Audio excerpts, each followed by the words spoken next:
कानून है तुम्हारा? दोस्तों नमस्कार। उत्तर प्रदेश में अंधा कानून है, ये हम नहीं कह रहे। सेंट्रल मार्केट में जिन 22 व्यापारियों की दुकानें तोड़ी गईं, उनके परिवार की एक महिला ने ये कहा कानून है तुम्हारा। और बार बार कहा। भारतीय जनता पार्टी के नेता विनीश शारदा अग्रवाल बात कर रहे थे वहां उनसे, तब ये उन्होंने बार बार कहा। आज हम इसकी पड़ताल करेंगे कि वाकई में क्या कानून अंधा है, क्या लैंड ऑर्डर की सिचुएशन डिस्टर्ब हो रही है, रियलिटी क्या है, इस पर बात करेंगे सीनियर जर्नलिस्ट राजेश शर्मा के साथ। दो बड़े घटनाक्रम पिछले 10 दिन के भीतर मेरठ में हुए। मेरठ लगातार सुर्खियों में बना हुआ है उनकी वजह से। और दोनों का जो एपिसेंटर है, दोनों का जो केंद्र है, वो गढ़रोड। एक घटना सेंट्रल मार्केट में शास्त्री नगर के, दूसरी घटना तेजगढ़ी चौराहे के पास की। तेजगढ़ी चौराहे पर जो डिस्प्यूट हुआ, जिसमें विकुल चपराना और सत्यम रस्तोगी का विवाद था, और दूसरी घटना सेंट्रल मार्केट में 22 दुकानों को गिराने की। विकुल चपराना की घटना में पहले घटना होती है, वीडियो एक दिन बाद वायरल होता है। मेरठ की पुलिस विकुल चपराना को अरेस्ट करती है, थाने से जमानत पर छोड़ देती है।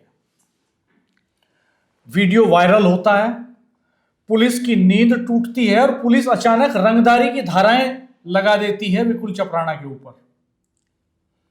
बाद में सत्यम रस्तोगी लिख करके देते हैं कि मुझसे कोई रंगदारी नहीं मांगी गई, यानी पीड़ित से रंगदारी नहीं मांगी गई।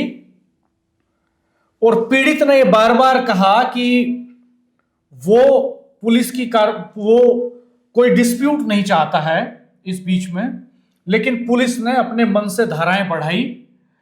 और बाद में जब समझौता हुआ और सत्यम रस्तोगी ने लिख करके दे दिया कि मुझे इस पे कोई आपत्ति नहीं है, तो पुलिस ने वो धाराएं हटाने की प्रक्रिया शुरू कर दी। और अब कहा जा रहा है कि चार्जशीट में वो धाराएं नहीं होंगी। यानी पुलिस के पास ये अधिकार है कि वो किसी भी व्यक्ति के ऊपर किसी भी तरह की धाराएं अपनी मर्जी से लगा सकती है और अपनी मर्जी से हटा सकती है। और सिर्फ हटा सकती है, लगा सकती नहीं, ऐसा कर रही है। हाल में एक वीडियो वायरल हुआ जिसमें एक दरोगा दुष्कर्म के एक मामले में नाम निकालने के लिए 2 लाख रुपए की गड्डियां उनकी टेबल पर रखी हुई हैं। पूरी दुनिया में वीडियो वायरल हुआ। दूसरी ताजा घटना मेरठ की है, जहां पुलिस मर्जी से धाराएं बढ़ा रही है, धाराएं हटा रही है। इन्वेस्टिगेशन का कोई मतलब नहीं बचा, फैक्ट फाइंडिंग का कोई मतलब नहीं बचा, गवाहों का कोई मतलब नहीं बचा, सीसीटीवी फुटेज का कोई मतलब नहीं बचा। पुलिस के मन में आता है तो वो रंगदारी की धाराएं लगा देती है, और पुलिस के मन में आता है तो वो धाराएं हटा लेती है। और ऐसा ही बड़ा घपला सेंट्रल मार्केट की जो दुकानें टूटी उससे सटे हुए नगर निगम की जमीन का है, खसरा नंबर 6041 का। लगभग 300 करोड़ का घपला। 2 सरकारी महकमे, आवास विकास और नगर निगम, और दोनों के बीच अंधा कानून। आखिर हो क्या रहा है? ये तो सबके सामने है। आप देखिए, मैं दीपावली के दिन की बात करूंगा, वही जो आपने कही मैं उसे और पुष्ट करूंगा। जब वहाँ पुलिस खड़ी थी, एक वीडियो बनती है, तो ऐसी क्या मजबूरी थी कि पुलिस ने मुकदमा दर्ज किया और वहीं हाथों-हाथ जमानत दे दी। अगर उस समय पुलिस को ये लगा कि विपुल चपराना की कोई गलती नहीं है, तो फिर हल्की धाराओं में मुकदमा दर्ज क्यों किया? वो तो पुलिस थी, वहाँ बाकायदा दरोगा खड़े हुए थे, कांस्टेबल खड़े हुए थे, पूरी फुटेज थी। और अगर वो दोषी नहीं था, जमानत मिल गई उसे, तो किसके दबाव में पुलिस ने दबाव क्यों माना? क्या कानून नेताओं के लिए बिका हुआ है? आम आदमी के लिए कोई कानून नहीं है? ऐसी क्या मजबूरी हुई कि फिर मुकदमा दर्ज कर दिया और फिर इतनी गंभीर धाराओं में किया? पीड़ित बार बार कहता रहा, वो हाथ जोड़ता रहा कि मेरा तमाशा मत बनाओ। और फिर प्रेशर किसका भी हो, पुलिस क्यों मानती है प्रेशर? एक तरफ मुख्यमंत्री जी कहते हैं कि पुलिस कोई प्रेशर में नहीं है, और यहाँ क्या तमाशा हो रहा है। और जिस तरह का दूसरा मामला ये आवास विकास परिषद का है, तो महिलाएं इसमें तेजगढ़ी वाले मसले में एक और खास बात देखिए कि घटना के वक्त पुलिस मौजूद है। पुलिस मौजूद, बिल्कुल। तो क्या घटना के वक्त पुलिस की मौजूदगी में कोई शख्स किसी से रंगदारी मांग सकता है? और अगर मांग रहा है तो उत्तर प्रदेश की कानून व्यवस्था के लिए इससे शर्मनाक, इससे खतरनाक और इससे खराब कोई बात नहीं हो सकती कि पुलिस के 8-10 लोग मौजूद हैं और कोई लड़का 20-25 साल का किसी व्यापारी से वहां पर रंगदारी मांग ले पुलिस की मौजूदगी में। आप खुद सोचिए। आम आदमी अगर कोई गलती कर दे, आम आदमी जिसका कोई पॉलिटिकल लोगों से कोई सरोकार ना हो, तो पुलिस ऐसा ऐसा इंतजाम करती है, उसे इस तरह का आतंकित करती है कि जैसे मानो क्या हो गया, इतनी बड़ी घटना होगी, इतनी बड़ी घटना होगी, उसके बाद में पुलिस का अपना क्या विजन है, क्या विजन, क्यों नहीं कहा इन्वेस्टिगेशन क्या है? पुलिस ने क्यों नहीं कहा? पुलिस की इन्वेस्टिगेशन ये है कि वो बिना रंगदारी मांगे रंगदारी की धारा बढ़ाती है और बाद में हटाती है। यानी पुलिस इस देश के कानून का बेजा इस्तेमाल कर रही है। जिसको मन में आता है जेल में डाल देती है, जिसको मन में आता है जेल से छोड़ देती है। अपराधियों को शेल्टर देना, अपराधियों को छोड़ देना और निर्दोष लोगों को पकड़ लेना पुलिस के बाएं हाथ का खेल बन गया। और इसके पीछे मोटी रिश्वत, पॉलिटिकल इंटरफेरेंस सब कुछ है। यानी पुलिस का इकबाल खत्म हो गया है। पुलिस का जो महकमा है उसके ऊपर बड़े सवाल खड़े हो गए हैं। यहां ये बहुत ही गंभीर बात है। एक वक्त था जब योगी आदित्यनाथ की सरकार लॉ एंड ऑर्डर के मुद्दे पर मजबूती से खड़ी थी। सबसे बड़ी ताकत कहा गया लॉ एंड ऑर्डर को कि योगी जी ने लॉ एंड ऑर्डर को मेंटेन किया उत्तर प्रदेश में। अपराधी जो है वो डरने लगे हैं, खौफ खाने लगे हैं, थाने में जाकर के माफी मांगने लगे हैं। लेकिन वो पुलिस, उसके एनकाउंटर्स को लेकर भी सवाल खड़े हुए, संदेह के दायरे में खड़े हुए, लगातार खड़े होते हैं। और आज जिस तरह से वो रंगदारी की धाराएं लगाती है फिर धाराएं हटाती है, इस खेल पर बड़े सवाल खड़े हो रहे हैं। इस घटना ने पुलिस पर सवालिया निशान लगा दिए हैं। पुलिस घेरे में है और अब लगता है कि अंधा कानून है। या तो पुलिस बताए कि किसके प्रेशर में पहले छोड़ा गया और किसके प्रेशर में रंगधारी के गंभीर धाराओं में तमाम लोगों पर मुकदमे दर्ज किए गए, और अब कौन सी मजबूरी है कि वहां समझौते हो गए। यानी जो महिला सेंट्रल मार्केट में खड़े होकर के बीजेपी नेता के सामने कह रही है कि ये कानून अंधा है, तो उसके जो शब्द हैं ये महज डायलॉग नहीं है।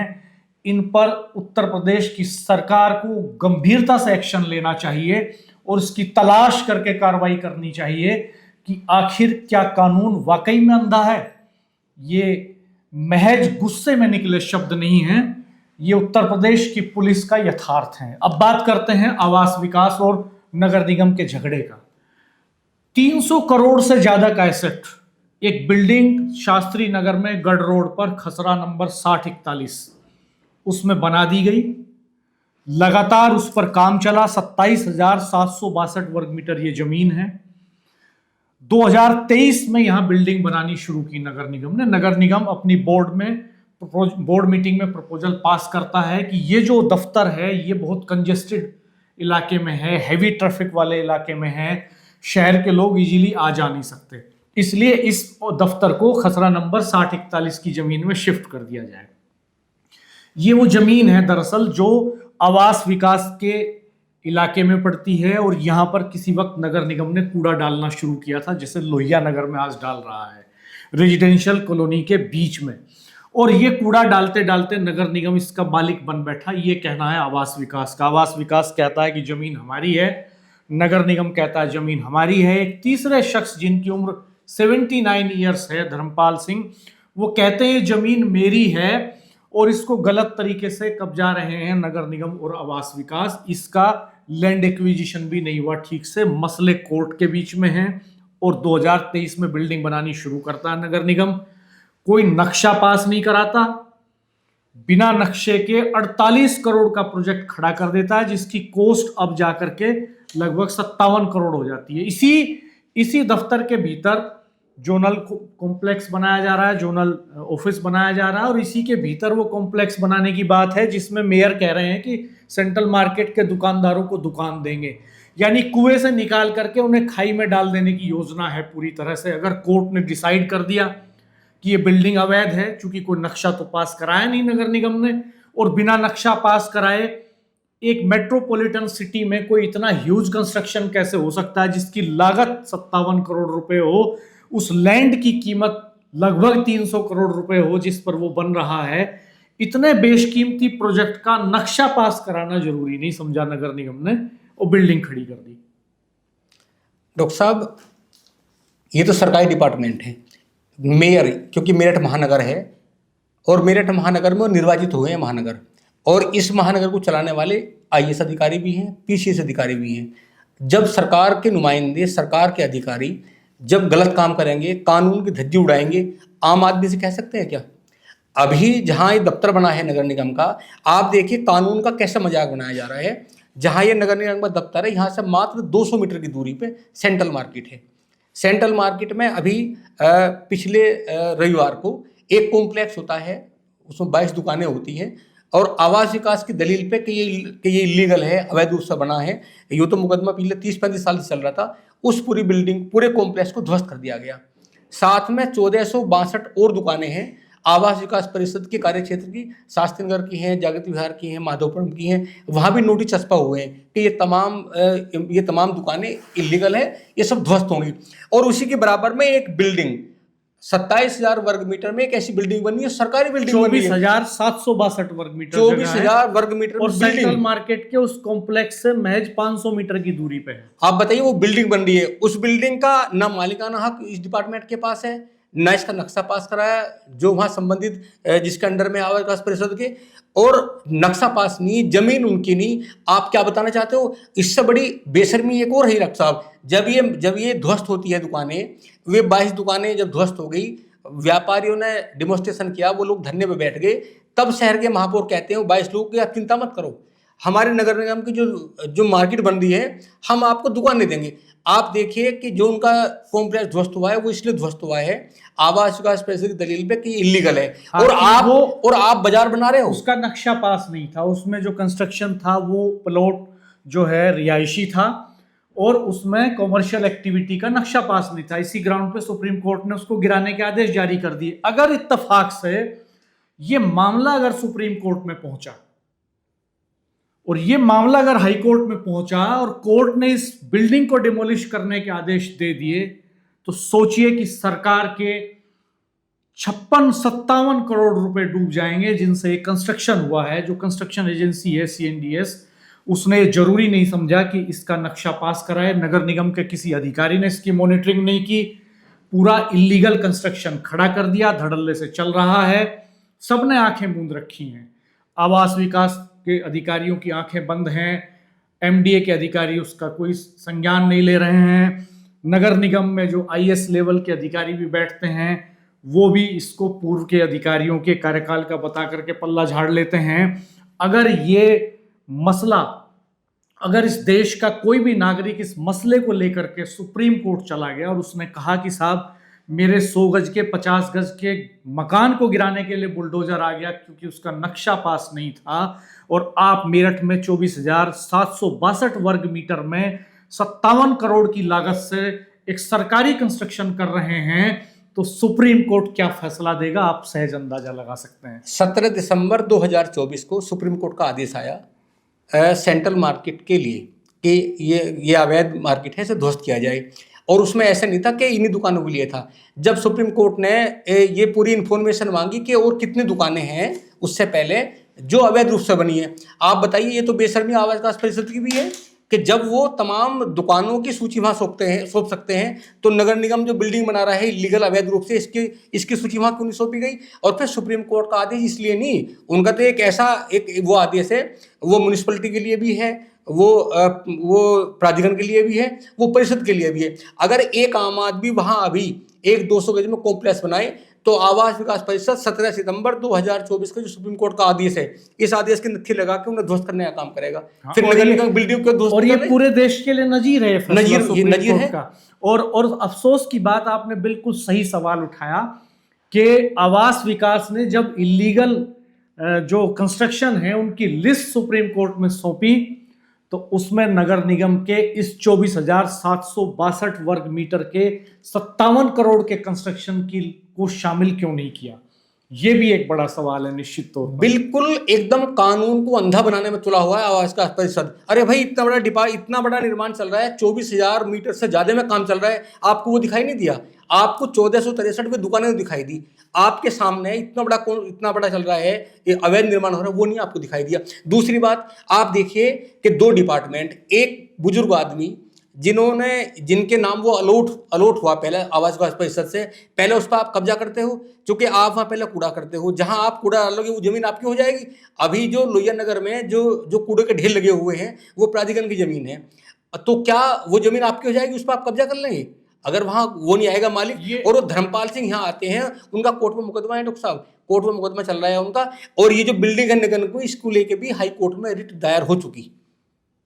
कोर्ट ने तो इस जमीन के मालिकाने के संदर्भ में एसडीएम सदर को आदेश दे दिया है कि वो इसके नामांतरण के संबंध में जल्दी डिसीजन ले। अगर बाई चांस तथ्य, सबूत और तर्क धर्मपाल सिंह के पक्ष में हुए और इसका नामांतरण उनके नाम हो गया, तो सोचिए कि इस बिल्डिंग का क्या होगा। और अगर ये आवास विकास के नाम हो गया तो ये सारा मलबा आवास विकास का हो जाएगा।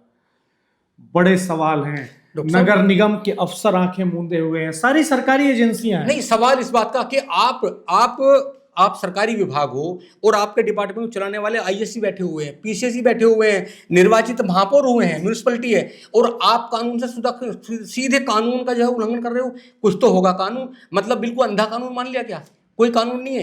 एक आम आदमी जब कोई ऐसा काम करता है उस पर पूरी एजेंसी टूट पड़ती है कि सबसे दुनिया में सबसे ज्यादा इलीगल ये आदमी है, सबसे बड़ा। और जब सरकारी डिपार्टमेंट ये काम कर रहा है, सबको पता है। महिलाएं चिल्लाई उस दिन, महिलाएं चिल्लाई, महिला को चिल्लाना सही था। महिलाओं ने कहा अंधा कानून, उन्होंने तर्क दिया, उन्होंने कहा कि हमारे बराबर में बड़े कॉम्प्लेक्स बने हैं, आवास विकास परिषद ने कॉम्प्लेक्स बनाए हैं, सुप्रीम कोर्ट ने ध्वस्त करने का आदेश दिए हैं और हमारी बिल्डिंग ध्वस्त होगी, किस पे कोई कार्रवाई नहीं। उन्होंने कहा कि बराबर में नगर निगम की बिल्डिंग है, अवैध रूप से बन रही है, वहां तक आवास विकास परिषद का कोई आदमी नहीं गया, कोई वहां अधिकारी नहीं गया, कोई कर्मचारी नहीं गया, क्योंकि हम कमजोर थे इसलिए कानून हम पे प्रभावी हुआ। उन्होंने कहा कि क्या बड़े लोगों पे कानून प्रभावी नहीं होगा? तब बोल दी वो महिलाएं गुस्से में बहुत ज्यादा, भाजपा नेता घेरे हुए कि अंधा कानून है बिल्कुल। दोस्तों, निश्चित तौर पर ये बड़े सवाल हैं। क्या उत्तर प्रदेश में लॉ एंड ऑर्डर नाम की कोई चीज़ है कि नहीं है? लॉ एंड ऑर्डर खाली आपराधिक मसलों में ही नहीं होता। कानून व्यवस्था बनाने का जिम्मा इस प्रदेश के सारे सरकारी महकमों का है।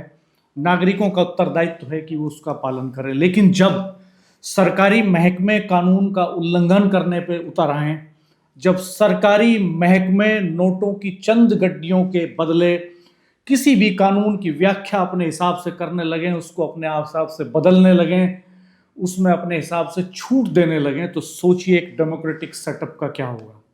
आप किस तरह से देखते हैं नगर निगम और पुलिस के इस आचरण को? इस पर कमेंट बॉक्स में हमें बताइएगा। हमारे चैनल को सब्सक्राइब कर दीजिएगा, बेल आइकन प्रेस कर दीजिएगा, नोटिफिकेशंस ऑन रखिएगा। हम जल्द फिर हाजिर होंगे ऐसी ही और बेहतरीन पड़ताल के साथ। तब तक बने रहिए हमारे साथ। धन्यवाद, नमस्कार।